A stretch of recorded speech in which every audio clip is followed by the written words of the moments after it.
Yo, Winners, Wibu Happiness, gimana nih kabar kalian? Ya, balik lagi sama gue, Wibu yang bangga jadi Wibu ini di segmen SKSD. Seberapa kuat si Doi yang, udah lama kita kan tidak membahas suatu karakter, tidak membahas kekuatan dari karakter itu. Yang harusnya sih kemarin gue tuh bahas si Red ya dari Isekai Power Ranger tuh. Cuma ya karena animenya tiba-tiba udah kelar ya kan. Dan skrip gue juga ya belum kelar saat itu karena ya banyak urusan lah ya. Jadi ya pembahasan Red nanti aja lah ya, nggak tahu kapan lah.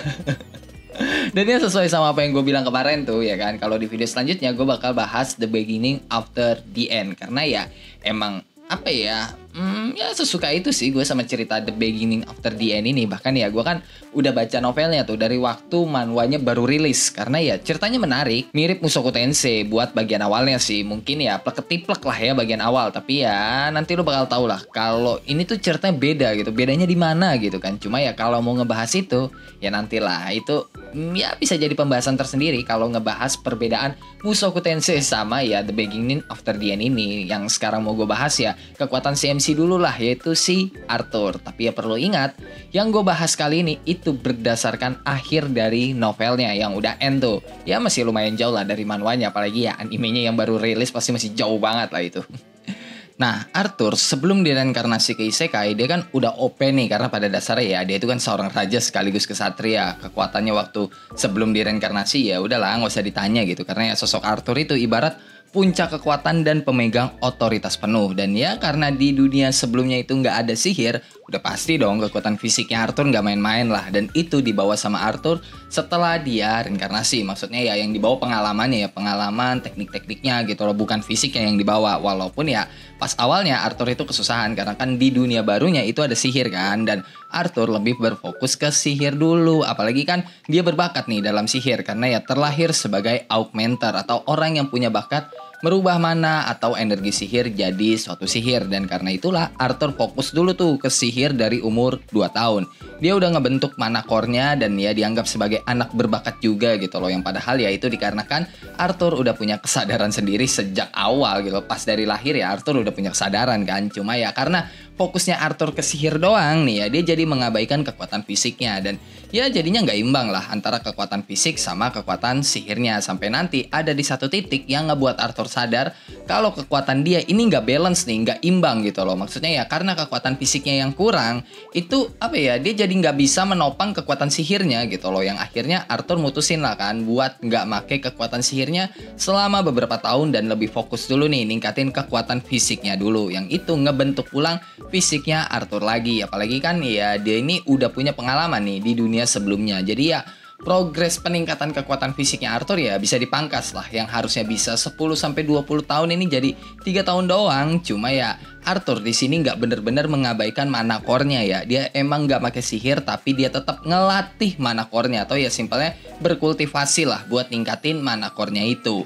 Dan ini beda ya dari konsep Manhwa Hunter. Karena ya kalau Manhwa Hunter kebanyakan itu kan kekuatannya berdasarkan jumlah core-nya. Sedangkan TBAT ini ya lebih kayak manhwa gitu loh. Yang kekuatannya bukan berdasarkan jumlah core tapi berdasarkan warna core-nya. Dan mana core-nya Arthur itu naiknya bertahap tuh, benar-benar step by step. Nggak langsung loncat dan naiknya juga pelan-pelan banget ya kan. Yang nggak setiap tahun core-nya Arthur itu naik tingkat gitu loh. Cuma ya kalau dibandingin sama karakter lain dari TBATE ya jelas lah ya Arthur tergolong cepet banget gitu loh. Karena ya di usia 17 tahun mana core-nya Arthur udah sampai ke tingkat white core. Dan ya bisa dibilang itu tingkat tertinggi lah. Cuma ya buat sampai ke sana Arthur kan belajarnya dari umur 2 tahun tuh. Yang artinya ya butuh 15 tahun buat Arthur nyampe ke tingkat tertinggi. Yang kalau lu bandingin sama karakter kultivasi lain entah dari manhwa udah jelas dong jomplang. Karena ya mayoritasnya karakter dari manhwa gitu itu cuma butuh 1 tahun atau 2 tahun lah ya kan. Sedangkan Arthur itu butuh 15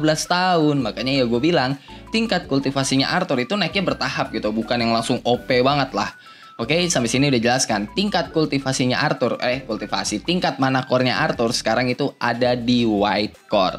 Terus gimana sama kekuatan fisiknya Arthur? Nah, buat pakai sihirnya yang OP, Arthur butuh fisik yang OP juga dong buat menopang kekuatannya itu. Yang udah jelas, secara kekuatan fisik Arthur OP lah di seri TBATE, dan itu bisa dilihat waktu Arthur ya selama beberapa tahun gak pakai sihirnya ya kan, dia benar-benar ngelatih fisiknya yang pastinya ya nanti bakal ditampilin juga di anime. Cuma kayaknya pacingnya itu bakal cepet banget sih ya kan pas prosesnya Arthur ngelatih fisiknya lagi itu, apalagi ya soal pelatihan Arthur buat melatih teknik pedangnya lagi tuh, yang kemungkinan bakal di skip sampai batas tertentu. Yang jelas ya pas pelatihan itu Arthur bakal menyesuaikan lagi lah tubuh barunya sama teknik pedangnya yang dia bawa dari dunia sebelumnya. Soalnya kan ya beda nih fisik Arthur sebelum dia reinkarnasi sama sesudah reinkarnasi. Yang ya kalau kita lihat kan sebelum reinkarnasi tubuhnya Arthur tuh keker gagah gitu kan, sedangkan setelah reinkarnasi tubuhnya Arthur itu kayak tubuh-tubuh ideal opa-opa Korea ya.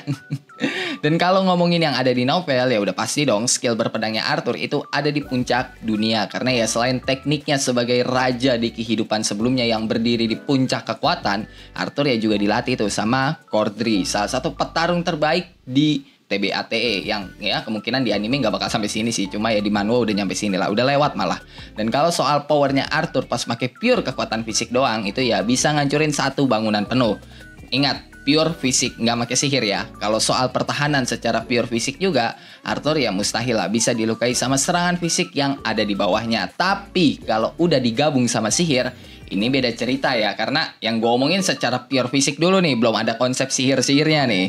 Dan kalau ngomongin soal stamina udah jelas ya, beberapa tahun gak pakai sihir, melakukan perjalanan, ngelatih ulang fisiknya, pasti ya staminanya Arthur itu ada di kategori yang tidak normal. Karena ya dia bisa gelut selama berhari-hari nonstop tanpa berhenti, dan itu baru stamina pure-nya doang loh, itu belum digabung sama mana atau energi sihirnya Arthur. Soalnya ya Arthur itu bisa merubah energi sihirnya jadi stamina juga. Yang kalau misalnya Arthur ngerubah energi sihirnya jadi stamina, berantem selama apapun bakal dijabanin sama Arthur. Karena ya energi sihirnya Arthur iya nggak normal. Ditambah Arthur juga bisa menyerap energi sihir dari alam, bahkan pas lagi gelut sekalipun gitu loh. Jadi ya energi sihirnya Arthur kagak bakal habis. Dan Arthur belajar ini dari Sylvia, naga yang menyelamatkan Arthur sekaligus gurunya Arthur pas umur 5 tahun. Ya yang dipelajari Arthur dari Sylvia itu bukan sekedar soal konsep sihir dan energi sihir doang, tapi ya Sylvia itu juga ngasih kehendak naga ke Arthur sebelum Sylvia mati. Dan itu ngebuat Arthur bisa mengakses kekuatan naga, bukan kekuatan sih, lebih tepatnya kehendak naga kayak Acquire Phase, Intergrade Phase, dan Third Phase. Dan ya berkat pengalamannya di medan perang, terus hal-hal pahit yang dilalui Arthur sebelumnya, Arthur jadi punya aura yang ngeri banget lah. Dan iya auranya itu nggak cuma bikin orang takut gitu loh, tapi bisa sampai bikin orang lumpuh, bahkan bisa ngebuat orang lain gila kalau orang itu nggak kuat menahan aura yang dikeluarin Arthur. Cuma perlu diingat, aura ini bukan sesuatu yang bisa dipakai pas gelut ya. Ini beda nih dari mana, kehendak naga ini beda, oke? Paham lah ya, maksud gua aura ya aura gitu loh, cuma karisma ya gitulah ya, paham lah ya. Nah Arthur itu kan augmenter tuh kan, yang terlahir sebagai quadra elemen atau orang yang bisa pakai 4 elemen alam sekaligus, yaitu air, api, angin, dan tanah. Dan dari 4 elemen itu semuanya udah sampai ke tingkat ekstrim dan bisa menciptakan elemen baru yang merupakannya hasil kombinasi. Contohnya kayak elemen petir. Arthur bisa ngebuat ya medan perang itu jadi apa ya, badai petir gitulah. Bahkan Arthur sampai bisa ngebuat petir hitam, salah satu sihir petir terlangka, karena ya apapun yang bersentuhan sama petir hitamnya Arthur ya itu bakal langsung hancur gitu loh. Terus sihir es ya kan, ini hasil gabungan dari sihir angin dan sihir air. Arthur ya di sini bisa ngebentuk tombak es yang ukurannya gede banget lah, yang bisa dia jatohin di medan perang dan bisa ngebekuin area sekitar juga ya. Kalau lu tahu Aokiji dari One Piece ya mirip-mirip kayak gitulah sebenarnya. Nah sihir apinya Arthur itu juga udah berevolusi tuh kan, jadi api hitam yang konsepnya sama kayak Amaterasu dari Naruto, yang ya api hitamnya nggak bakal padam gitu loh sampai ngebakar targetnya itu, kecuali kalau targetnya itu pakai sihir tertentu buat ngilangin api hitamnya. Terus Arthur juga bisa pakai sihir uap atau ya sihir asap lah ya kan, hasil gabungan dari sihir api dan sihir air yang biasanya Arthur pakai buat serangan dadakan dan juga buat nutupin pandangan musuhnya. Iya, Arthur itu juga bisa pakai sihir gravitasi ya, yang sebenarnya ini tuh sihir elemen tanah yang udah nyampe ke tingkat tertentu yang ngebuat Arthur bisa ngendaliin medan gravitasi di sekitarnya. Nah, energi sihirnya Arthur itu kan banyak banget nih ya, tapi dia nggak boros. Dia bisa ngontrol energi sihirnya itu ke tingkat yang paling ekstrim. Dengan kata lain, setiap energi sihir yang dikeluarin Arthur itu selalu ada di takaran yang pas. Nggak kurang dan nggak lebih. Dan nggak semua karakter di TBATE itu bisa ngelakuin hal itu gitu loh. Dan manipulasi mana yang dipunya sama Arthur itu sampai ke tingkat dia bisa membuat benang mana yang tipis banget dan nggak bisa dilihat orang lain. Tapi ya sebenarnya bukan soal fisik ataupun sihir gitu loh. Yang ditakutin dari Arthur ya faktor bakat dan privilege emang gak bisa dibantah sih kalau itu juga ngebuat Arthur OP. Cuma ya kalau ditanya hal paling ngeri dari Arthur itu ya otak dan pengalamannya. Pertama coba kita bahas pengalamannya dulu nih ya. Sebelum direinkarnasi dia udah melalui berbagai hal-hal yang ya kebanyakan hal-hal pahit gitu loh. Yang dilewati Arthur pas di kehidupan sebelumnya yang nanti ya bakal gue bahas lah di video lain. Yang jelas ya pengalaman Arthur di dunia sebelumnya itu pahit banget gitu loh. Dan itu ngebentuk sikap Arthur dan pola pikir Arthur yang keras dan susah percaya sama orang lain. Makanya ya pas tiba-tiba dia ngerasain sesuatu yang hangat ya kayak keluarga, terus orang-orang sayang sama dia ya, dia bakal bersikap berlebihan gitu loh. Kalau menyangkut keselamatan mereka, menyangkut mereka ya itu Arthur bakal berlebihan banget lah. Dan karena pengalamannya sebagai orang yang pernah berdiri di puncak, udah pasti dong dia punya pengalaman tempur yang gak usah ditanya seberapa banyaknya. Dan dia itu juga orang yang nggak ragu untuk membunuh orang lain karena ya waktu sebelum reinkarnasi ngebunuh orang udah kayak makanan sehari-harinya Arthur. Iya, Arthur itu juga bisa ngontrol ekspresinya tuh ya, harusnya sih begitu ya di novel sama manhwa gitu loh. Arthur tuh bisa masang poker face. Di anime ya gue nggak tahu lah karena ya gue belum lengkap juga nontonnya. Cuma ya kalau di novel sama manhwa udah jelas Arthur bisa masang poker face sesuai sama situasi yang lagi terjadi. Kecuali kalau itu udah menyangkut urusan orang yang dia sayang, itu udah beda cerita ya. Dan itu semua berkat pengalamannya Arthur sebelum reinkarnasi. Sedangkan dari segi otak dan pemikirannya Arthur, dan ya ini juga dipengaruhi sih sama pengalamannya Arthur, ya Arthur itu bisa mikir sepersekian detik pas lagi gelut. Dan dia itu bisa ngambil keputusan instan, menganalisa setiap gerakan musuhnya, mikirin berbagai step ke depannya, dan ya itu battle IQ gitu loh. Banyak lah karakter yang punya battle IQ tinggi kayak Arthur, bahkan ya Naruto dan Luffy juga punya battle IQ yang tinggi. Tapi ya kebanyakan orang yang punya battle IQ tinggi, kemampuan berpikir logikanya itu kurang gitu loh. Nah, Arthur itu enggak, karena ya dia bisa mengungkap semua misteri yang ada di dunia TBATE. Salah satunya soal konsep kapasitas mana atau energi sihir. Yang kita tahu kalau sejak awal punya Arthur itu kan gak normal, karena ya tadi udah gue kasih tahu juga. Cuma kondisi abnormal itu sebenarnya bukan dari lahir. Jadi kenapa Arthur bisa punya energi sihir yang abnormal begitu? Itu semua karena Arthur bisa mengungkap misteri ether. Nah, ether ini semacam cangkir lah ya buat menampung mana atau energi sihir gitulah. Dan ini beda nih dari mana core, dan nanti lo bakal tahu lah bedanya antara mana core sama ether itu apa. Dan kalau kata orang, ether itu nggak mungkin bisa dirubah kecuali ada kekuatan eksternal yang mempengaruhinya. Tapi hal itu dipecahin sama Arthur pas dia ngebuat inti ethernya. Karena ya harusnya sebelum orang ngebuat inti ether, orang itu harus paham dulu nih konsep sihir kayak apa, sihir itu apa, dan lain sebagainya. Jadi ether sebenarnya bukan wadah buat energi sihir. Itu cuma pemikiran orang aja tuh yang salah mengartikan soal ether. Karena ya sebenarnya ether itu adalah ruang hampa, waktu tanpa ujung, dan inti dari sihir. Yang kalau orang udah sampai ke tahap ini, maksudnya ya kayak Arthur gitu kan, yang tahu ether itu apa dan bisa memanipulasinya, maka orang itu bisa pakai sihir sesuka hatinya tanpa batasan. Tapi ya buat kasus Arthur, dia beda gitu loh sama penyihir kuno. Karena ya Arthur kan dibantu juga nih sama kehendak naga yang dia dapat dari Sylvia. Oke, mungkin di sini mulai bingung nih, kok jenis kekuatannya banyak banget gitu. Ya sebenarnya sih nggak banyak, masih tetap dua kok, kehendak naga sama sihir gitu loh. Dan ether itu bagian dari sihir juga, tapi ya udah beda tingkatan dari sihir pada umumnya. Cuma ya kalau lu bilang ether itu kekuatan paling OP, jawabannya nggak sepenuhnya benar. Kalau ether doang mungkin Arthur cuma ya setara penyihir kuno gitu loh. Tapi ya tingkatan Arthur itu yang ada di akhir novel ya, ada jauh di atas penyihir kuno. Dan itu karena kehendak naga yang Arthur dapat dari Sylvia. Bahkan ya Arthur itu jadi bisa memahami segala hal tentang ether karena ya kehendak naga. Jadi ya stepnya itu Arthur bisa pakai kehendak naga dulu, abis itu barulah dia memahami soal ether. Karena ya kehendak naga itu membantu Arthur buat lebih dekat ke kebenaran soal ether. Nah, kayak yang gue bilang tadi kan ya, agak di awal-awal lah, kehendak naga itu ada 3 mode tuh, yaitu Acquire Phase, Integrate Phase, dan Third Phase. Yang di sini bakal gue gabung jadi satu aja lah ya, biar gampang gitu. Karena jujur aja nih ya, kalau dipisah-pisah itu bakal susah. Soalnya ya mau masuk ke mode apapun ya, Arthur tetap bisa pakai kekuatan dari mode lainnya itu. Contohnya ya kayak statistik Void. Arthur itu bisa memanipulasi Void di sekitarnya. Tapi ya karena skill ini nggak cocok sama Arthur, Arthur jarang make. Terus Arthur kan udah memahami Ether sampai ke tingkat tertinggi tuh, yang ngebuat kontrol Ethernya Arthur jadi nggak ngotak. Yang kalau digabung sama kehendak naga, Arthur itu bisa memanipulasi spasial yang pastinya ya udah umum lah ya buat lulu pada, karena ya Rimuru, Anos, masih banyak lah ya karakter lain yang bisa memanipulasi spasial. Yang jelas pas Arthur make mode kehendak naganya dan digabung sama Ethernya, ruang di sekitarnya Arthur itu langsung terdistorsi sama ruang hampa.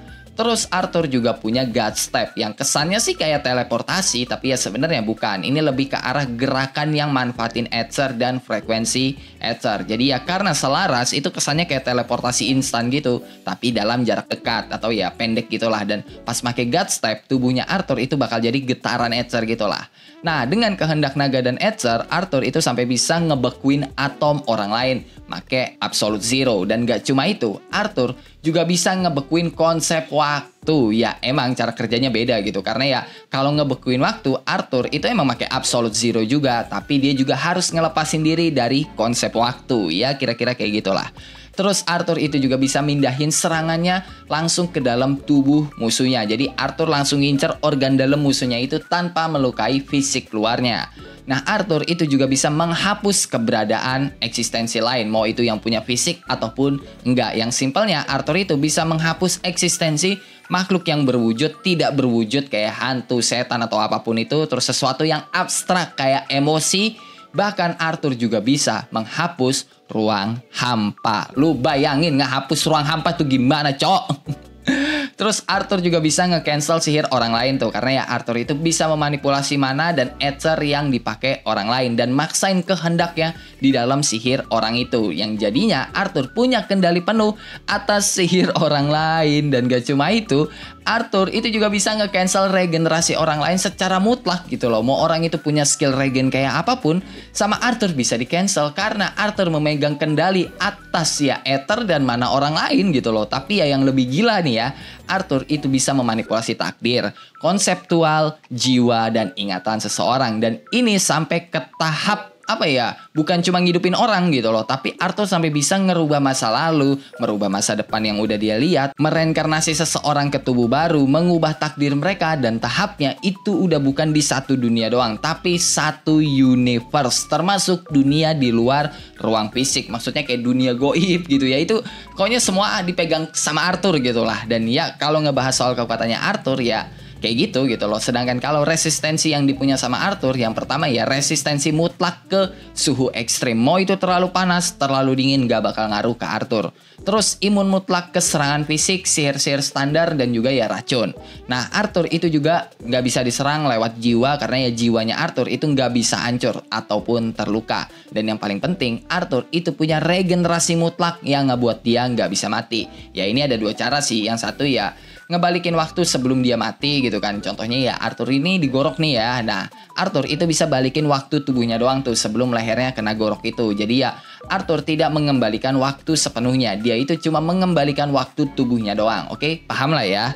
Dan yang kedua, regenerasi mutlak. Maksudnya mau luka separah apapun, tubuhnya Arthur bisa balik lagi ke kondisi awal. Dan ini ya berkat Ether yang dipunya sama Arthur dan juga ya kehendak naganya. Dan ya Arthur pakai keduanya juga, tergantung situasinya aja sih. Karena ya regenerasi mutlak masih bisa ditembus sama instant kill. Makanya ya ada konsep mengembalikan waktu, yang intinya sebelum mati atau eksistensinya dihapuskan, Arthur punya sepersekian detik buat balikin waktunya itu ke kondisi awal. Dan ya itulah kekuatan dari Arthur MC dari seri The Beginning After the End. Gimana nih cok menurut lu? Udah OP atau belum kekuatan dari Arthur? Ya kalau kata gue udah OP sih. Ini apa ya, dalam tanda kutip ya, ini mirip-mirip Tuhan. Aduh bapak. Dan ya seperti biasa sebelum akhir video ini gue mau baca nih beberapa orang yang telah komen di video-video sebelumnya. Yang pertama ada dari Naup. Bang, bahas lanjutan anime Bofuri sama Lea Dalen apa? Aduh, gue males banget pak ngebahas lanjutan anime Bofuri atau Lea Dalen ya. Ada tuh cerita bener-bener apa ya, cerita yang sekedar ya udah gitu loh. Nageki aja masih ada storynya nih. Bofuri sama Lea Dahlia storynya apa pak? Jadi storynya tuh kayak apa ya, ya udah gitu, story yang ya udah gitu, ya paham lah ya maksud gue lah ya. Yang kedua ada dari Muhammad Reanda. Bahas Cote dong bang. Cote gue ngikutin, jujur gue ngikutin Cote. Tapi untuk ngebahas Cote atau ya Classroom of the Elite itu ya nanti dulu lah. Karena buat beberapa video ke depan gue tuh kayak pengen ngebahas The Beginning After the End dulu. Terus Nageki no Bore. Terus juga mungkin gue bakal ngebahas Lord of Mysterious, Rough Earth Mystery ya itulah ya. Gue sedikit tertarik nih. Cuma bahasa Cina masih asing di kuping gue ya. Jadi ya lihat nanti lah ya. Pokoknya gue bakal bahas LOM itu ya. Yang jelas ya untuk kedepannya Nageki no Bore sama The Beginning After the End pasti bakal gue bahas. Oke? Terus ketiga ada dari Hadian. Coba bahas Orewa Seikan bang. Orewa Seikan ini Kimisen bukan? Orewa Seikan Kimisen atau yang mana nih? Kalau Kimisen jujur gue gak ngikutin Kimisen. Tapi kalau Orewa Seikan yang lu maksud itu yang lain, coba kasih tahu gue gak tahu. Yang lu maksud ini yang mana nih Orewa Seikan itu? Oke? Dan terakhir ada dari Zion. Nggak ada niat buat bahas Rossidere kah? Atau nggak SKSD Anos Voldigot? Aduh. Buat Rossidere udah jelas gue nggak bakal bahas. Karena itu anime romance gula ya. Dan mungkin buat sebagian orang udah tahu kalau gue ini nggak suka sama romance gula gitu loh. Makanya gue gak bakal bahas. Gue lebih suka romance drama. Ya entah kenapa gue lebih suka romance drama aja lah ketimbang romance gula. Nggak tahu kenapa ya. Dan ya kalau soal SKSD Anos Voldigot ya nunggu nanti lah ya. SKSD Anos nunggu season 3-nya lah ya. Biar ya setidaknya ada inilah ya. Ada apa? Ada kailnya lah ya buat nariknya gitu. Dan ya itulah buat beberapa komen-komen di video sebelumnya. Yang kalau lu juga punya pertanyaan, pendapat, saran, requestan atau bacotan-bacotan gak penting lu pada lu bisa tulislah di dalam kolom komentar. Kalau lu suka sama video kali ini lu bisa tekan tombol like. Kalau lu gak suka lu juga boleh dislike. Gue gak maksa lu kocok buat tekan tombol like. Dan jangan lupa buat ngopi hari ini. Sampai jumpa di video selanjutnya. Bye bye.